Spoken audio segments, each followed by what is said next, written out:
Hallelujah. Good morning. ಬೆಳಗಾಯ್ತು ಪ್ರಿಯರೇ, ಕರ್ತನನ್ನು ಸ್ತುತಿಸೋಣ ಬನ್ನಿ. ಲೋಕವೆಲ್ಲ ಎಚ್ಚರಗೊಂಡಿದೆ ಪ್ರಿಯರೇ. ಪಕ್ಷಿಗಳು ದೇವರನ್ನು ಸ್ತುತಿಸುತ್ತಾ ಇವೆ. ಸೃಷ್ಟಿಯಲ್ಲ ದೇವರಲ್ಲಿ ಆನಂದಿಸ್ತಾ ಇದೆ. ಸೃಷ್ಟಿಕರ್ತನಾದ ದೇವರನ್ನು, ಆತನ ಆಕಾರದಲ್ಲಿ, ಆತನ ಸ್ವಂತ ಸ್ವರೂಪದಲ್ಲಿ ಉಂಟು ಮಾಡಲ್ಪಟ್ಟ ನಾವು ಕೂಡ ಆತನನ್ನು ಆರಾಧಿಸೋಣ, ಆತನನ್ನು ಜ್ಞಾಪಕ ಮಾಡಿಕೊಳ್ಳೋಣ, ಆತನನ್ನು ಸ್ತುತಿಸೋಣ. ಆತನ ಸನ್ನಿಧಿಯಲ್ಲಿ ನಮ್ಮ ವಿಜ್ಞಾಪನೆಗಳನ್ನು ತಿಳಿಯಪಡಿಸೋಣ ಬನ್ನಿ ಚಿಕ್ಕ ಪ್ರಾರ್ಥನೆಯೊಂದಿಗೆ. ಪರಿಶುದ್ಧ ದೇವರೇ, ನಿಮಗೆ ವಂದನೆಗಳು. ಮತ್ತೊಂದು ದಿವಸವನ್ನು ನಮ್ಮ ಜೀವಿತದಲ್ಲಿ ಅನುಗ್ರಹಿಸಿದಿರಿ. ನಿಮಗೋಸ್ಕರ ಜೀವಿಸಲು ಸಹಾಯ ಮಾಡಿರೆಂದು ಕ್ರಿಸ್ತನ ನಾಮದಲ್ಲಿ ಬೇಡುತ್ತೇನೆ ತಂದೆಯೇ, ಆಮೇನ್. ದೇವರಿಗೆ ಸ್ತೋತ್ರ. ಹೇಗಿದ್ದೀರಿ? ದಿನ ಶುಕ್ರವಾರ. ನಿಮ್ಮ ಸಭೆಗಳಲ್ಲಿ ಉಪವಾಸ ಪ್ರಾರ್ಥನೆ ಇರುತ್ತೆ. ಅದರಲ್ಲಿ ಭಾಗವಹಿಸಿರಿ. ಪ್ರಾರ್ಥನೆಯ ಶಕ್ತಿ ಹಾಗೂ ಪ್ರಾರ್ಥನೆಯ ಬಲವನ್ನು ನೀವು ಅನುಭವಪೂರ್ವಕವಾಗಿ ಅರಿತುಕೊಳ್ಳಿರಿ. ನಿಮ್ಮ ವಿಜ್ಞಾಪನೆಗಳನ್ನು ಆತನಿಗೆ ತಿಳಿಯಪಡಿಸಿರಿ. ಬಹಳಷ್ಟು ಸಾರಿ ನಮಗೆ ಭಯ ಹುಟ್ಟಿಸುವಂತಹ ಸಂದೇಶಗಳು, ವರ್ತಮಾನಗಳು, ಪತ್ರಗಳು, ಟೆಲಿಗ್ರಾಮ್ಸ್ಗಳು, ಅವು ಒಂದು ಕಾಲದಲ್ಲಿ ಈಗಿಲ್ಲ ಬಿಡಿ. ಇಮೇಲ್ಸ್ಗಳು, ವಾಟ್ಸಪ್ಗಳು, ಅಷ್ಟೇ ಅಲ್ಲ, ಮೆಡಿಕಲ್ ರಿಪೋರ್ಟ್ಸ್ಗಳು ನಾವು ಬೆದರಿಕೊಳ್ಳುವಂತೆ ಅವು ಮಾಡುತ್ತವೆ, ಭಯ ಹುಟ್ಟಿಸುವವುಗಳಾಗಿರುತ್ತವೆ. ಅಂತಹ ಪರಿಸ್ಥಿತಿಗಳಲ್ಲಿ ನಾವು ಬೆರಗಾಗುತ್ತಾ ಇದ್ದೇವಾ, ಇಲ್ಲವೇ ಅವುಗಳನ್ನು ದೇವರ ಮುಂದೆ ಇಟ್ಟು ಪ್ರಾರ್ಥಿಸುವುದನ್ನು ಕಲಿಯುತ್ತಾ ಇದ್ದೇವಾ? ಹಿಜ್ಕೀಯನ ಕುರಿತು ನಾವು ಬೈಬಲ್ನಲ್ಲಿ ನೋಡುವುದಾದರೆ, ಹಿಜ್ಕೀಯನು ಬಹಳ ಯೌವನ ಕಾಲದಲ್ಲಿ ರಾಜನಾದ ನಂತರ ದೇವರ ಆಲಯವನ್ನು ಸರಿಪಡಿಸುತ್ತಾನೆ. ಆಲಯದಲ್ಲಿ ದೇವರನ್ನು ಆರಾಧಿಸ್ತಾನೆ, ದೇವರನ್ನು ಪ್ರೀತಿಸ್ತಾನೆ. ಇಸ್ರಾಯೇಲ್ ಪ್ರಜೆಗಳನ್ನು ಆಳುವಿಕೆ ಮಾಡುವುದಕ್ಕಾಗಿ ದೇವರು ಆರಿಸಿಕೊಂಡ ರಾಜನಾಗಿದ್ದು ದೇವರಿಗೋಸ್ಕರ ಜೀವಿಸಲು ತೀರ್ಮಾನಿಸಿಕೊಳ್ಳುತ್ತಾನೆ. ಅನೇಕ ಸಾರಿ ಸುತ್ತಮುತ್ತಲಿರುವ ಶತ್ರು ರಾಜರು ಇಸ್ರಾಯೇಲರಿಗೆ ವಿರುದ್ಧವಾಗಿ ದಾಳಿ ಮಾಡ್ತಾರೆ ಮತ್ತು ಅವರೆಲ್ಲರೂ ಒಂದುಗೂಡಿ ಈ ಹಿಜ್ಕೀಯನ ವಿರುದ್ಧ ದಾಳಿ ಮಾಡಲು ಬರುವುದಕ್ಕಿಂತ ಮುಂಚೆ ಬೆದರಿಕೆಯ ಮಾತುಗಳನ್ನು ಹೇಳಿ ಪತ್ರ ಕಳಿಸಿದಾಗ, ಕತ್ತಿ ಹಿಡ್ಕೊಂಡು ಯುದ್ಧಕ್ಕೆ ಹೋಗುವುದಕ್ಕಿಂತ ಮುಂಚೆ ಈ ಹಿಜ್ಕೀಯನು ಮೊದಲು ಮಾಡಿದ್ದೇನೆಂದರೆ, ಈ ಶತ್ರುಗಳನ್ನು ನಾವು ಜಯಿಸಬೇಕಾದರೆ ನಾವು ಹೆಚ್ಚಾಗಿ ಪ್ರಾರ್ಥಿಸಬೇಕು. ಪ್ರಾರ್ಥನೆಯಿಂದಲೇ ಜಯ ಉಂಟಾಗುತ್ತದೆ ಎಂದು, ಪ್ರಾರ್ಥಿಸುವುದಾದರೆ ಕರ್ತನು ನಮ್ಮ ಪಕ್ಷದಲ್ಲಿರುತ್ತಾನೆಂದು ನಾವು ನಂಬಬೇಕು ಪ್ರಿಯರೇ. ನಮ್ಮ ಹೋರಾಟ ಶರೀರ ಸಂಬಂಧವಾದವುಗಳೊಂದಿಗೆಲ್ಲ, ಆದರೆ ಆಕಾಶ ಮಂಡಲದಲ್ಲಿರುವ ದುರಾತ್ಮ ಸೇನೆಗಳೊಂದಿಗೆ, ಆಕಾಶ ಮಂಡಲದ ಅಧಿಪತಿಯೊಂದಿಗೆ ಹೋರಾಡುವವರಾಗಿದ್ದೇವೆ. ಮೊಳಕಾಲೂರಿ ಮಾಡಿದ ಪ್ರಾರ್ಥನೆಯಲ್ಲಿ ನಮ್ಮ ಹೋರಾಟಕ್ಕೆ ಜಯ ಇರುತ್ತೆ ಎಂದು ನಾವು ಮರೆಯಬಾರದು. ಯಾವಾಗ ಬೆದರಿಕೆಯ ಪತ್ರಗಳು ಹಿಜ್ಕೀಯನಿಗೆ ಕಳಿಸಿಕೊಡಲಾಗ್ತವೋ ಅವುಗಳನ್ನು ತಕೊಂಡು ಏನ್ ಮಾಡ್ತಾನೆ ನೋಡಿ. 2ನೇ ಅರಸುಗಳು 19ನೇ ಅಧ್ಯಾಯ 14ನೇ ವಚನದಿಂದ, ಹಿಜ್ಕೀಯನು ಆ ದೂತರು ತಂದ ಪತ್ರವನ್ನು ತೆಗೆದುಕೊಂಡು ಓದಿದ ನಂತರ ಯೆಹೋವನ ಆಲಯಕ್ಕೆ ಹೋಗಿ ಯೆಹೋವನ ಮುಂದೆ ಅದನ್ನು ತೆರೆದಿಟ್ಟು ಹರಡಿಸಿ ಯೆಹೋವನ ಸನ್ನಿಧಿಯಲ್ಲಿ ಹೀಗೆಂದು ಪ್ರಾರ್ಥಿಸಿದನು. ಆ ಬೆದರಿಕೆಯ ಪತ್ರಗಳನ್ನು ನೋಡಿ ಬೆರಗಾಗಲಿಲ್ಲ.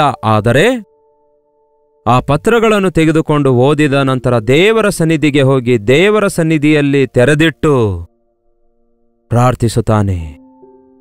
ಹೌದು ಪ್ರಿಯರೇ, ನಿಮಗೆ ಬಂದಿರುವಂತಹ ದುಃಖಕರವಾದ ಇಮೇಲ್ಸ್ಗಳಾಗಲಿ, ಪತ್ರಗಳಾಗಲಿ, ನೋಟಿಸಸ್ಗಳಾಗಲಿ, ಇಲ್ಲವೇ ರಿಪೋರ್ಟ್ಸ್ಗಳಾಗಲಿ ಬಂದಾಗ ದೇವರ ಮುಂದೆ ಒಯ್ದು ತೆರೆದಿಡಿರಿ. ದೇವರ ಮುಂದೆ ಅದನ್ನು ಇಟ್ಟು ನೋಡಿ. ದೇವರೇ, ಇದೇನು, ಇದನ್ನು ನಾವು ಸಹಿಸಲಿಕ್ಕಾಗ್ತಿಲ್ಲ.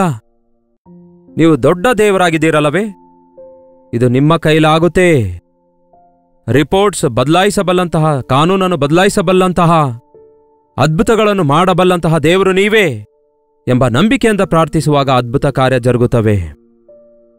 ಹಿಜ್ಕೀಯ ದೇವರ ಆಲಯದೊಳಕ್ಕೆ ಹೋಗಿ ಆ ಪತ್ರವನ್ನು ತೆರೆದಿಟ್ಟು ಯೆಹೋವನ ಸನ್ನಿಧಿಯಲ್ಲಿ ಹೀಗೆಂದು ಪ್ರಾರ್ಥಿಸಿದನು. ಯೆಹೋವನೇ, ಕೆರೂಬಿಗಳ ಮೇಲೆ ಆಸೀನನಾಗಿರುವಾತನೇ, ಇಸ್ರಾಯೇಲ್ ದೇವರೇ, ಭೂಮಿ ಆಕಾಶಗಳನ್ನು ಉಂಟು ಮಾಡಿದಂತಹ ಅದ್ವಿತೀಯನಾದ ದೇವರೇ, ನೀನು ಲೋಕದಲ್ಲಿರುವ ಸಕಲ ರಾಜ್ಯಗಳಿಗೆ ದೇವರಾಗಿದ್ದಿ. ಯಾರಿಗೆ ನಾವು ಪ್ರಾರ್ಥನೆ ಮಾಡ್ತಿದ್ದೇವೆ? ಭೂಮಿ ಆಕಾಶಗಳನ್ನು ಉಂಟು ಮಾಡಿದಂತಹ ದೇವರಿಗೆ, ಸಕಲ ರಾಜ್ಯಗಳನ್ನು ಆಳುವಂತಹ ದೇವರಿಗೆ, ಅದ್ವಿತೀಯನಾದ ದೇವರಿಗೆ, ಸಕಲ ರಾಜ್ಯಗಳಲ್ಲಿ ಕ್ರಿಯೆಯನ್ನುಂಟು ಮಾಡಲು ಶಕ್ತನಾದಂತಹ ದೇವರಿಗೆ ಪ್ರಾರ್ಥಿಸ್ತೇವೆ. ಎಲ್ಲಾ ಡಿಪಾರ್ಟ್ಮೆಂಟ್ಸ್ಗಳು ಅಂತ ಹೇಳ್ತೇವಲ್ಲವೇ, ಇದು ನನ್ನ ಡಿಪಾರ್ಟ್ಮೆಂಟ್ ಅಲ್ಲ, ನಾನು ಏನು ಮಾಡ್ಲಿಕ್ಕಾಗಲ್ಲ ಎಂದು ಕೆಲವರು ಕೈ ಎತ್ಕೊಳ್ಬಹುದು. ಆದರೆ ಇದು ನನಗೆ ಬರಲ್ಲ, ಈ ಟ್ರೀಟ್ಮೆಂಟ್ ನಾನು ಕೊಡ್ಲಿಕ್ಕಾಗಲ್ಲ, ಈ ಸರ್ಜರಿ ನಾನು ಮಾಡ್ಲಿಕ್ಕಾಗಲ್ಲ, you go to that particular doctor ಎಂದು ಹೇಳ್ತಾರಲ್ಲವೇ. ಈ ದಿನಗಳಲ್ಲಿ ನೋಡಿ, ಒಂದು ಹಾಸ್ಪಿಟಲ್ಗೆ ಹೋದ್ರೆ ಒಂದೊಂದು ವಿಧವಾದ ರೋಗಕ್ಕೆ ಒಂದೊಂದು ವಿಧವಾದ ಡಾಕ್ಟರ್ ಇದ್ದಾರೆ. ನಿಮಗೆ ಹಾರ್ಟ್ ಪ್ರಾಬ್ಲಮ್ ಇದ್ದರೆ ಹಾರ್ಟ್ ಸ್ಪೆಷಲಿಸ್ಟ್ ಬಳಿಗೆ ಹೋಗಬೇಕು, ಡೆಂಟಿಸ್ಟ್ ಬಳಿಗೆ ಹೋಗಬೇಕು. ಹಲ್ಲಿನ ಸಮಸ್ಯೆ ಇದ್ರೆ, ಕಿವಿ ಮೂಗಿನ ಸಮಸ್ಯೆ ಇದ್ರೆ ENT ಡಾಕ್ಟರ್ ಬಳಿಗೆ ಹೋಗಬೇಕು. ಈ ರೀತಿ ಸ್ಪೆಷಲಿಸ್ಟ್ ಇದ್ದಾರೆ. ಅದೇ ರೀತಿ ಸ್ಕಿನ್ ಸ್ಪೆಷಲಿಸ್ಟ್ ಇದ್ದಾರೆ. ಹೀಗೆ ಒಂದೊಂದು ರೋಗಕ್ಕೆ ಒಬ್ಬ ಡಾಕ್ಟರ್ ಇದ್ದಾರೆ. ನ್ಯೂರಾಲಜಿಸ್ಟ್ ಎಂಬುದಾಗಿ, ಯೂರಾಲಜಿಸ್ಟ್, ಹೀಗೆ ಎಷ್ಟು ಜನ ಡಾಕ್ಟರ್ ಇದ್ದಾರೆ. ಇವರು ಮಾಡಿದ ಅವ್ರು ಮಾಡಲ್ಲ, ಅವ್ರು ಮಾಡಿದ ಇವ್ರು ಮಾಡಲ್ಲ. ಆದರೆ ಯೇಸು ಕ್ರಿಸ್ತನು ಎಲ್ಲವನ್ನೂ ಮಾಡಬಲ್ಲರು. ನಿಮ್ಮನ್ನುಂಟು ಮಾಡಿದ್ದೇ ಆತನಲ್ಲವೋ? ನಿಮ್ಮ ಶರೀರದ ಯಾವ ಭಾಗ ಹಾಳಾದರೂ ಆತನೇ ಸರಿಪಡಿಸಬಲ್ಲನು. ನಿಮ್ಮ ವಿರುದ್ಧ ಬಂದ ಶತ್ರು ಎಲ್ಲಿನವನಾಗಿದ್ರು, ಯಾವುದೇ ದೇಶದವನಾಗಿದ್ರು, ಎಷ್ಟೇ ಬಲಿಷ್ಠನಾಗಿದ್ರು, ಎಷ್ಟೇ ಮೂರ್ಖನಾಗಿದ್ರು, ಎಷ್ಟೇ ಸೈತಾನನ ಸಂಬಂಧಿಯಾದ ವ್ಯಕ್ತಿಯಾಗಿದ್ರು, ಜಯಿಸಬಲ್ಲಂತಹ, ಸೋಲಿಸಬಲ್ಲಂತಹ, ಸಕಲವನ್ನೂ ಜಯಿಸಿ ತನ್ನ ಪಾದಗಳ ಕೆಳಗೆ ತುಳಿದು ಹಾಕಿರುವ ಕರ್ತನ ಶಕ್ತಿಯ ಮುಂದೆ ಬೇರೆ ಯಾವ ಶಕ್ತಿ ನಿಲ್ಲುವುದಿಲ್ಲ ಎನ್ನುವಂಥದ್ದು ನಾವು ನಂಬುವುದಾದರೆ ಭಯಪಡೋದಿಲ್ಲ. ನಿಮ್ಮ ಮೆಡಿಕಲ್ ರಿಪೋರ್ಟ್ಸ್ ಅನ್ನು ದೇವರ ಸನ್ನಿಧಿಯಲ್ಲಿಟ್ಟು ನಂಬಿಕೆಯಿಂದ ಪ್ರಾರ್ಥನೆ ಮಾಡಿರಿ. ನಿಮ್ಮ ದೋಷ ಏನಾದರೂ ಇರೋದಾದ್ರೆ ಒಪ್ಪಿಕೊಳ್ಳ್ರಿ. ಯೇಸುವೇ, ನಿನಗುಂಟಾದ ಗಾಯಗಳಿಂದ ನನಗೆ ಸ್ವಸ್ಥವಾಯಿತು, ಅದನ್ನು ನಂಬುತ್ತೇನೆ ಎಂದು ಹೇಳಿ ಪ್ರಾರ್ಥಿಸಿರಿ. ಮತ್ತೆ ಸ್ಕ್ಯಾನಿಂಗ್ ಮಾಡಿಸ್ಕೊಂಡು ನೋಡಿ. ಈ ದಿನ ಎಷ್ಟೋ ಜನ ಸಾಕ್ಷಿ ಕೊಡ್ತಾರೆ. ಡಾಕ್ಟರ್ಸ್ ಕೂಡ ಆಶ್ಚರ್ಯಗೊಳ್ಳುವ ಹಾಗೆ, ನಿನ್ನೆ ಕಾಣಿಸಿರುವ ಶರೀರ ದೋಷ ಈಗಿಲ್ವಲ್ಲ, ಏನಾಯಿತು ಅನ್ನುತ್ತಾರೆ. ನಮ್ಮ ಸೃಷ್ಟಿಕರ್ತನು ಪರಮ ವೈದ್ಯನಾಗಿದ್ದಾನೆ. ಆತನು ಸ್ವಸ್ಥಪಡಿಸುವ ಆತನಾಗಿದ್ದಾನೆ. ನಿಮ್ಮ ವಿಜ್ಞಾಪನೆಗಳನ್ನು ನನಗೆ ತಿಳಿಯಪಡಿಸಿರಿ ಅನ್ನುತ್ತಾನೆ ಕರ್ತನು. ನಿಮ್ಮ ಶತ್ರುಗಳನ್ನು ನಿಮಗೆ ಮಿತ್ರರನ್ನಾಗಿ ಮಾಡುತ್ತೇನೆ ಅನ್ನುತ್ತಾರೆ. ನಿಮ್ಮ ದುಃಖವನ್ನು ಸಂತೋಷವನ್ನಾಗಿ ಮಾರ್ಪಡಿಸುತ್ತೇನೆ ಅನ್ನುತ್ತಾರೆ. ನಿಮ್ಮ ಅಸಮಾಧಾನವನ್ನು ನನ್ನೊಂದಿಗೆ ಹಂಚಿಕೊಳ್ಳಿರಿ, ನಾನು ಸಮಾಧಾನಗೊಳಿಸುತ್ತೇನೆ ಅನ್ನುತ್ತಿದ್ದಾರೆ ದೇವರು. ಎಷ್ಟೋ ಸಾರಿ ನಾವು ತೊಂದರೆಗೊಳಗಾಗ್ತೇವೆ, ಬೆದರಿಕೆಗೊಳಗಾಗ್ತೇವೆ, ಇಲ್ಲವೇ ಬೆರಗಾಗುತ್ತಾ ಇರ್ತೇವೆ. ನಾವು ನೋಡಿದಂತಹ ರಿಪೋರ್ಟ್ಸ್ಗಳ ನಿಮಿತ್ತ ತಕ್ಷಣವೇ ಒಂದು ಇಮೇಲ್ ಅನ್ನು ಕಳುಹಿಸಿ ಬೆದರಿಸುವಂಥವರು, ಒಂದು ವಾಟ್ಸಪ್ ಕಳುಹಿಸಿ ಬೆದರಿಸುವಂಥವರು, ಕನ್ಫ್ಯೂಸ್ಗೊಳಗಾಗಿ ತೊಂದರೆಗೆ ಒಳಗಾದ ಪರಿಸ್ಥಿತಿಯಲ್ಲಿ ನಾವು ಕುಗ್ಗಿ ಹೋಗ್ತಾ ಇದ್ದೇವೋ, ಇಲ್ಲವೇ ಕರ್ತನ ಪಾದ ಸನ್ನಿಧಿಯಲ್ಲಿ ಅವುಗಳನ್ನೆಲ್ಲ ತೆರೆದಿಟ್ಟು ದೇವರಿಗೆ ಭಿನ್ನವಿಸಿ ಅವುಗಳ ವಿಷಯದಲ್ಲಿ ತಿಳಿಯಪಡಿಸಿ ಅದ್ಭುತವಾದ ಬಿಡುಗಡೆಗೋಸ್ಕರ ಕಾದು ಎದುರು ನೋಡ್ತಿದ್ದೇವಾ? ಏನ್ ಮಾಡ್ತಿದ್ದೀರಿ? ಏನಾಗಿದೆ ನಿಮ್ಮನ್ನು ಕುಗ್ಗಿಸುವಂತಹ ಸಮಾಚಾರ? ಎಲ್ಲೋ ಇತರ ದೇಶದಲ್ಲಿ ನಿಮ್ಮ ಮಕ್ಕಳು ಬಾಧೆಯಲ್ಲಿದ್ದಾರೆಂಬ ವಿಷಯ ತಿಳಿದುಕೊಂಡು ನೀವು ಇಲ್ಲಿ ದಿಗುಲು ಪಡುತ್ತಾ ಕೂತ್ಕೊಂಡಿದ್ದೀರಾ? ಆ ಮಕ್ಕಳ ಬಳಿಗೆ ಹೋಗ್ಲಿಕ್ಕಾಗ್ತಾ ಇಲ್ಲ ಎಂದು ಬಾಧೆ ಪಡ್ತಾ ಇದ್ದೀರಾ? ಆ ಮಕ್ಕಳ ಕುರಿತಾಗಿ ದೇವರ ಸನ್ನಿಧಿಯಲ್ಲಿ ಅವರ ಹೆಸರು ಹೇಳಿ ಪ್ರಾರ್ಥನೆ ಮಾಡಿರಿ. ನೀವು ಇಲ್ಲಿದ್ದುಕೊಂಡು ಪ್ರಾರ್ಥಿಸುವಾಗ ದೇವರು ಅಲ್ಲಿ ತನ್ನ ಅದ್ಭುತ ಕಾರ್ಯ ಮಾಡುತ್ತಾರೆ ಎಂದು ನಂಬಿರಿ. ಆತನೇ ಭೂಮಿ ಆಕಾಶಗಳನ್ನು ನಿರ್ಮಿಸಿದಾತನು, ಸಕಲ ರಾಜ್ಯದಲ್ಲಿ ಇರುವಾತನಾಗಿದ್ದಾನೆ. ಸಕಲ ವಿಧವಾದ ಸಹಾಯ ಮಾಡಲು ಸರ್ವಶಕ್ತನೂ ಅದ್ವಿತೀಯನಾದ ದೇವರು ಆಗಿದ್ದಾನೆ. ಆತನ ಹಾಗೆ ಬೇರೆ ಯಾರೂ ಇಲ್ಲ. ನಿಮ್ಮನ್ನು ಸ್ವಸ್ಥಪಡಿಸುವ ಯೆಹೋವನು ನಾನೇ ಎಂದಿರುವ ದೇವರು ನಮ್ಮ ಜೀವಿತದಲ್ಲಿ ಪ್ರಾರ್ಥನೆ ಮುಖಾಂತರ ನಾವು ಅದ್ಭುತಗಳನ್ನು ಕಾಣುವ ಹಾಗೆ ನಮಗೆ ಅವಕಾಶಗಳನ್ನು ಕೊಡುತ್ತಿದ್ದಾರೆ.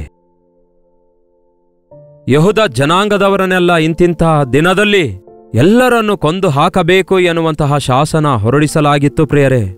ಇಂತಹ ದಿನದಲ್ಲಿ, ಇಂತಹ ದಿವಸದಲ್ಲಿ ಎಲ್ಲ ಯೆಹೂದ್ಯರನ್ನು ಸಂಹರಿಸಬೇಕು. ಆಗ ಎಸ್ತೇರ್ ಮತ್ತು ಮೊರ್ದೆಕಾಯಿ ಯೆಹೂದ್ಯರೆಲ್ಲರೂ ಉಪವಾಸವಿದ್ದು ದೇವರ ಸನ್ನಿಧಿಯಲ್ಲಿ ಆ ಶಾಸನಗಳನ್ನೆಲ್ಲ ಇಟ್ಟು 3 ದಿನಗಳವರೆಗೂ ಪ್ರಾರ್ಥಿಸಿದಾಗ ರಾಜನು ಹೊರಡಿಸಿರುವ ಶಾಸನವನ್ನು ಮತ್ತೆ ಬದಲಾಯಿಸುವ ಅನುಮತಿ ಇರಲಿಲ್ಲ ಆ ಕಾಲದಲ್ಲಿ. ಅಷ್ಟೇ ಅಲ್ಲವೋ, ಮತ್ತೆ ಕಾನ್ಸ್ಟಿಟ್ಯೂಷನ್ ಬದಲಾಯಿಸಬೇಕಾದ್ರೆ ಅದಕ್ಕೊಂದು ದೊಡ್ಡ ಪ್ರೊಸೀಜರ್ ಇರುತ್ತೆ. ಸುಮ್ಮನೆ ಒಂದು ಮಾತು ಹೇಳಿ ಚೇಂಜ್ ಮಾಡ್ಲಿಕ್ಕಾಗಲ್ಲ.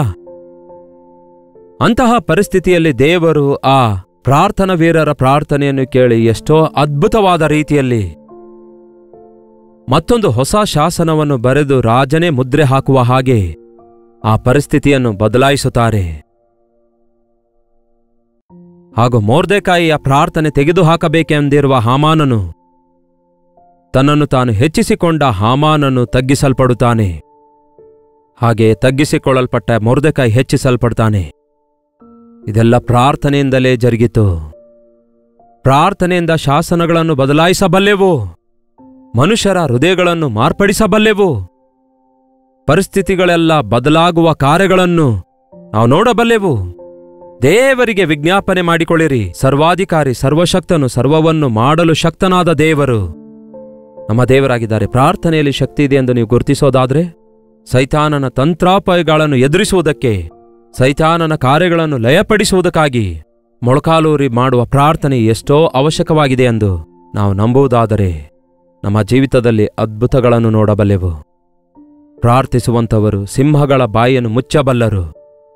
ಪ್ರಾರ್ಥಿಸುವಂಥವರು ಅಗ್ನಿ ಜ್ವಾಲೆಯಲ್ಲಿಯೂ ಕೂಡ ಸುರಕ್ಷಿತರಾಗಿ ಇರಬಲ್ಲರು. ಪ್ರಾರ್ಥಿಸಿದ ಮೋಶೆಗೆ ಸಮುದ್ರವನ್ನು 2 ಭಾಗವಾಗಿ ವಿಂಗಡಿಸುವ ಶಕ್ತಿಯನ್ನು ಕೊಟ್ಟರು. ಈ ದಿನ ಸಣ್ಣ ಸಣ್ಣ ವಿಷಯಗಳಲ್ಲಿ ನಾವು ಕುಗ್ಗಿ ಹೋಗ್ತಿದ್ದೇವೆ ಹೊರತು, ಭಯಪಡ್ತಿದ್ದೇವೆ ಹೊರತು, ಬೆರಗಾಗುತ್ತಿದ್ದೇವೆ ಹೊರತು, ನೀವು ನಿಜವಾಗ್ಲೂ ದೇವರಲ್ಲಿ ನಂಬಿಕೆ ಇಟ್ಟಿರುವಂತಹ ದೇವರ ಮಗುವಾಗಿ ನೀವಿರೋದಾದ್ರೆ, ನೀವು ದೇವರ ಬಳಿಗೆ ಹೋಗಬಲ್ಲಂತಹ ಸ್ವತಂತ್ರತೆ ನಿಮಗಿರೋದಾದ್ರೆ, ವಿಶ್ವಾಸವಿರೋದಾದ್ರೆ, ನಿಮ್ಮ ಚಿಂತೆಯನ್ನೆಲ್ಲ ಆತನ ಮೇಲೆ ಹೋರಿಸಿರಿ ಎಂದು ಬೈಬಲ್ ಹೇಳಿದ ಪ್ರಕಾರ ನಮ್ಮ ಹೃದಯದಲ್ಲಿರುವ ಎಲ್ಲಾ ಸಮಸ್ಯೆಗಳನ್ನು ನಮ್ಮ ದೇವರಿಗೆ ಹಂಚಿಕೊಳ್ಳುವಾಗ ನಾವು ಅದ್ಭುತ ನೋಡಬಲ್ಲೆವು. ನಿಮ್ಮ ವಿಜ್ಞಾಪನೆಗಳನ್ನು ಕೃತಜ್ಞತೆಯುಳ್ಳವರಾಗಿ ಆತನಿಗೆ ತಿಳಿಯಪಡಿಸಿರಿ. ಅಯ್ಯೋ, ದೇವರೇನ್ ಮಾಡ್ತಾರೆ ಬಿಡಿ, ನನ್ನ ಬಾಧೆ ಯಾರು ತೀರಿಸ್ತಾರೆ ಬಿಡಿ, ಇದು ದೇವರಿಗೆ ಸಂಬಂಧಿಸಿದ ವಿಷಯ ಅಲ್ಲ ಅಂದುಕೊಳ್ಬೇಡಿ. ನಿಮ್ಮ ಶರೀರ ಸಂಬಂಧವಾದ ಬಲಹೀನತೆ ಆಗಿರ್ಬೋದು, ಆರ್ಥಿಕತೆಯ ತೊಂದರೆಗಳಾಗಿರ್ಬೋದು, ನಿಮ್ಮ ಸಂಸಾರ ಸಂಬಂಧಪಟ್ಟ ಸಮಸ್ಯೆ ಆಗಿರ್ಬೋದು, ದೇಶಕ್ಕೆ ಸಂಬಂಧಪಟ್ಟ ಸಮಸ್ಯೆಗಳಾಗಿರ್ಬೋದು, ಪ್ರಪಂಚಕ್ಕೆ ಸಂಬಂಧಪಟ್ಟ ಸಮಸ್ಯೆಗಳಾಗಿರ್ಬೋದು, ಬರಗಾಲದಲ್ಲಿಯೂ ಕೂಡ ಸಮೃದ್ಧಿ ಕೊಡಬಲ್ಲಂತಹ ದೇವರಿದ್ದಾರೆ. ನಿಮ್ಮ ಸುತ್ತಲೂ ಕತ್ತಲಿದ್ರೂ ನಿಮಗೆ ಬೆಳಕು ಕೊಡುವ ದೇವರಿದ್ದಾರೆಂದು ನಿರೂಪಿಸುತ್ತಾರೆ ಪ್ರಿಯರೇ ಇಸ್ರಾಯೇಲರ ನಡುವೆ ದೇವರು. ಅದಕ್ಕೆ ಪ್ರಾರ್ಥನೆ ಮಾಡಿರಿ ಮತ್ತು ನಂಬಿಕೆ ಇಡೀರಿ. ಹಾಗೆ ನಾವು ಮಾಡುವಾಗ ನಮ್ಮ ಜೀವಿತದಲ್ಲಿ ನಾವು ಎಷ್ಟೋ ಅದ್ಭುತಗಳನ್ನು ಹೊಂದಿಕೊಳ್ಳಬಲ್ಲೆವು. ವೈಯಕ್ತಿಕ ಪ್ರಾರ್ಥನೆ ಬಹಳ ಪ್ರಾಮುಖ್ಯವಾಗಿದೆ. ನಿಮ್ಮ ಕೋಣೆಯೊಳಗೆ ಹೋಗಿ ಬಾಗಿಲು ಮುಚ್ಚಿಕೊಂಡು ಪ್ರಾರ್ಥಿಸುವುದನ್ನು ಪ್ರತಿದಿನ ಅಭ್ಯಾಸ ಮಾಡಿಕೊಳ್ಳಿರಿ. ಮೊಳಕಾಲೂರಿ ಮಾಡುವ ಪ್ರಾರ್ಥನೆ ಬಹಳ ಶಕ್ತಿಯುತವಾಗಿದೆ. ಉಪವಾಸ ಪ್ರಾರ್ಥನೆ ಮತ್ತಷ್ಟು ದೊಡ್ಡ ಬಿಡುಗಡೆಯನ್ನುಂಟು ಮಾಡುತ್ತೆ. ಎಡಬಿಡದೆ ಮಾಡುವ ಪ್ರಾರ್ಥನೆಯಲ್ಲಿ ಒಂದು ಅದ್ಭುತವಾದ ಬಿಡುಗಡೆ ನೋಡಬಲ್ಲೆವು. ಗೋಳಾಡಿ ಮಾಡುವ ಪ್ರಾರ್ಥನೆ ಅಸಾಧ್ಯವಾದದ್ದನ್ನು ಸಾಧ್ಯಗೊಳಿಸುತ್ತದೆ. ಕಣ್ಣೀರಿನ ಪ್ರಾರ್ಥನೆ ತಪ್ಪದೇ ಉತ್ತರ ತರುತ್ತೆ. ನನ್ನ ಕಣ್ಣೀರನ್ನು ನಿನ್ನ ಬುದ್ದಲಿಯಲ್ಲಿಟ್ಕೊಂಡಿದ್ದೀ, ಅದನ್ನು ನಿನ್ನ ಅಂಗೈಯಲ್ಲಿ ಬರೆದಿಟ್ಕೊಂಡಿದ್ದೀ ಎಂದು ದಾವೀದನು ಪ್ರಾರ್ಥಿಸಿದಾಗ ಅದರ ಅರ್ಥ ನಿಮಗೆ ಗೊತ್ತಾಯ್ತಾ? ಮೆಟ್ರೋಪಾಲಿಟನ್ ಡಿಪಾರ್ಟ್ಮೆಂಟ್ ಅವರು ಮಳೆ ಸುರಿಯುತ್ತಾ ಇರುವಾಗ ಒಂದು ಅಗಲವಾದ ಪಾತ್ರೆಯನ್ನಿಡುತ್ತಾರೆ. ಅದರ ಮುಖಾಂತರ ಈ ಪ್ರಾಂತ್ಯದಲ್ಲಿ ಇಷ್ಟು ಮಳೆ ಸುರಿಯಿತು ಎಂದು ಕೆಳಗಡೆ ಒಂದು ಬಾಟಲ್ ಇಟ್ಟು ಆ ಮಳೆ ನೀರನ್ನು ಹಿಡಿಯುತ್ತಾರೆ, ಅದರಿಂದ ಅಳೆಯುತ್ತಾರೆ. ಅದರಿಂದಲೇ ಇಷ್ಟು ಪರ್ಸೆಂಟೇಜ್ ಮಳೆ ಆಯಿತು ಎಂಬುದಾಗಿ ನಮಗೆ ಲೆಕ್ಕ ಒಪ್ಪಿಸುತ್ತಾರೆ. ನಮ್ಮ ಕಣ್ಣೀರಿನ ಪ್ರಾರ್ಥನೆಯನ್ನು ದೇವರು ಬುದ್ದಲಿಯಲ್ಲಿಟ್ಟು ಎಷ್ಟು ವಿಶ್ವಾಸದಿಂದ ಪ್ರಾರ್ಥಿಸಿದ್ದೀರೆಂದು, ಎಷ್ಟು ನಂಬಿಕೆಯಿಂದ ಪ್ರಾರ್ಥಿಸಿದ್ದೀರೆಂದು, ಎಷ್ಟು ಭಾರದಿಂದ ಪ್ರಾರ್ಥಿಸಿದ್ದೀರೆಂದು ನಿಮ್ಮನ್ನು ಗುರ್ತಿಟ್ಟುಕೊಂಡು ನಿಮ್ಮ ಪ್ರಾರ್ಥನೆಗೆ ಉತ್ತರ ಕೊಡುವಂತಹ ದೇವರಾಗಿದ್ದಾರೆ. ಸಭೆಯ ಪ್ರಾರ್ಥನೆ ಬಹಳ ಅವಶ್ಯಕವಾಗಿದೆ. ಸಭೆಯವರು ಪ್ರಾರ್ಥಿಸುವಾಗ ಬಂಧಿಸಲ್ಪಟ್ಟ ಪೇತ್ರನು ಬಿಡಿಸಲ್ಪಟ್ಟ. ಸಭೆಯವರೆಲ್ಲರೂ ಸೇರಿ ಪ್ರಾರ್ಥಿಸಿದಾಗ ಭೂಮಿಯನ್ನು ತಲೆಕೆಳಗೆ ಮಾಡುವಂಥವರು ಇಲ್ಲಿಗೂ ಕೂಡ ಬಂದಿದ್ದಾರೆ ಎಂದು ಭಯಪಟ್ಟರು ಲೋಕದವರು. ಏಕ ಮನಸ್ಸಿನಿಂದ ಏಕ ಹೃದಯದಿಂದ ಪ್ರಾರ್ಥಿಸಿದಾಗ ದೇವರು ಬಲವಾದ ಆಶ್ಚರ್ಯ ಅದ್ಭುತ ಕಾರ್ಯಗಳನ್ನು ಜರುಗಿಸಿದ್ರು.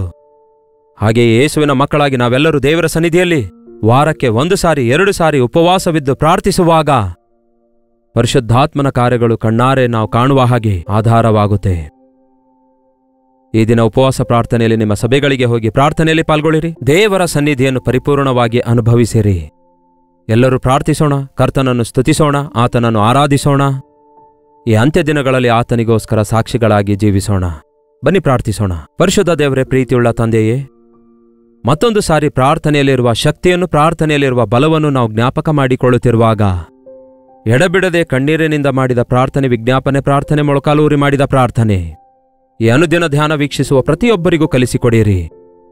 ಈ ದಿನ ಪ್ರಾರ್ಥನೆಗಾಗಿ ಯಾರ್ಯಾರು ಒಪ್ಪಿಸಿಕೊಳ್ತಿದ್ದಾರೋ ಅವರೆಲ್ಲರ ಮೇಲೆ ನಿಮ್ಮ ಪರಿಶುದ್ಧಾತ್ಮನನ್ನು ಸುರಿಯ ಮಾಡಿರಿ. ನಿಮ್ಮ ಪವಿತ್ರಾತ್ಮನನ್ನು ಅವರು ಅನುಭವಿಸುವಂತೆ ಸಹಾಯ ಮಾಡಿರಿ. ಯಾರ್ಯಾರು ಯಾವ್ಯಾವ ಸ್ಥಳದಿಂದ ಈ ಪ್ರಾರ್ಥನೆಯಲ್ಲಿ ಈಗ ಐಕ್ಯವಾಗಿದ್ದಾರೋ ಈಗಲೇ ಅವರ ಸಮಸ್ಯೆ ನಿಮ್ಮ ಮುಂದೆ ಬಿಚ್ಚಿಡುತ್ತಿದ್ದೇವೆ ದೇವರೇ. ಅದು ಡಾಕ್ಟರ್ ರಿಪೋರ್ಟ್ ಆಗಿರಬಹುದು, ಸಸ್ಪೆನ್ಷನ್ ಆರ್ಡರ್ ಆಗಿರಬಹುದು, ಇಲ್ಲವೇ ಟ್ರಾನ್ಸ್ಫರ್ ಆರ್ಡರ್ ಆಗಿರಬಹುದು, ಇಲ್ಲವೇ ಅವರನ್ನು ಭಯ ಹುಟ್ಟಿಸುವಂತಹ ಯಾವುದೇ ಬೆದರಿಕೆಯಾಗಿರಲಿ, ನಿಮ್ಮ ಮುಂದೆ ತೆರೆದಿಡ್ತಿದ್ದೇವೆ. ನೀವು ಜಯ ಕೊಡ್ತೀರೆಂದು ನಂಬಿ, ನೀವು ಅದ್ಭುತ ಕಾರ್ಯ ಮಾಡ್ತೀರೆಂದು ನಂಬಿಕೆಯಿಂದ ನಾವು ಪ್ರಾರ್ಥಿಸುತ್ತಿರುವಾಗ ನಿಮ್ಮ ಅದ್ಭುತ ಕಾರ್ಯ ಮಾಡಿರೆಂದು ಕ್ರಿಸ್ತನ ನಾಮದಲ್ಲಿ ಬೇಡುತ್ತೇವೆ ತಂದೆಯೇ, ಆಮೇನ್. ತಂದೆಯಾದ ದೇವರ ಪ್ರೀತಿಯು, ಮಗನಾದ ಕ್ರಿಸ್ತನ ಕೃಪೆಯೂ, ಆದರಣೆ ಕರ್ತನಾದ ಪರಿಶುದ್ಧಾತ್ಮನ ಸಹವಾಸವು ಕೂಡಿ ಬಂದಿರುವ ನಮ್ಮೆಲ್ಲರ ಸಂಗಡ ಸದಾಕಾಲಕ್ಕೂ ನೆಲೆಯಾಗಿರಲಿ. ಆಮೇನ್. ದೇವರಿಗೆ ಸ್ತೋತ್ರ. ನಿಮ್ಮ ಪ್ರಾರ್ಥನಾ ಮನವಿಗಳೆಲ್ಲ ನಾವು ದೇವ್ರ ಮುಂದೆ ತೆರೆದಿಟ್ಟು ಪ್ರಾರ್ಥನೆ ಮಾಡ್ತಾ ಇದ್ದೇವೆ. ದೇವ್ರು ಖಂಡಿತವಾಗಿಯೂ ನಮ್ಮ ಪ್ರಾರ್ಥನೆಗಳಿಗೆಲ್ಲ ಉತ್ತರ ಕೊಡ್ತಾರೆ. ನಿಮ್ಮಲ್ಲಿ ಅನೇಕರು ಪ್ರೇಯರ್ ರಿಪೋರ್ಟ್ ಕಳಿಸ್ತಾ ಇದ್ದೀರಿ. ನಿಮ್ಮ ಪ್ರೇಯರ್ ಬರ್ಡನ್ಸ್, ಪ್ರೇಯರ್ ರಿಪೋರ್ಟ್ಸ್ ಮೇಲಿಂದ ಮೇಲೆ ಕೆಳಗೆ ಸ್ಕ್ರೀನಲ್ಲಿ ಕೊಡಲ್ಪಟ್ಟಿರುವಂತಹ 8939731313 ನಂಬರ್ಗೆ ಒಂದು ಟೆಕ್ಸ್ಟ್ ಆಗಲಿ, ವಾಯ್ಸ್ ಮೆಸೇಜ್ ಆಗಲಿ ವಾಟ್ಸ್ಆಪ್ ಮೂಲಕ ಕಳಿಸಿಕೊಡಿರಿ. ನಾವು ಪ್ರಾರ್ಥಿಸ್ತಿದ್ದೇವೆ. ತಪ್ಪದೇ ಕರ್ತನು ನಿಮಗೆ ಸಹಾಯ ಮಾಡ್ತಾರೆ. ನೀವು ಕೂಡ ಪ್ರಾರ್ಥಿಸಿರಿ. ಕರ್ತನ ಚಿತ್ತವಿರುವುದಾದ್ರೆ ಮತ್ತೆ ನಾಳೆ ಇದೇ ಸಮಯದಲ್ಲಿ ಇದೇ ಅನುದಿನದ ಧ್ಯಾನದ ಕಾರ್ಯಕ್ರಮದಲ್ಲಿ ಭೇಟಿಯಾಗೋಣ. ಅಲ್ಲಿಯವರೆಗೂ ದೇವರ ಮಹಾಕೃಪೆ ನಿಮ್ಮೆಲ್ಲರೊಂದಿಗಿರಲಿ.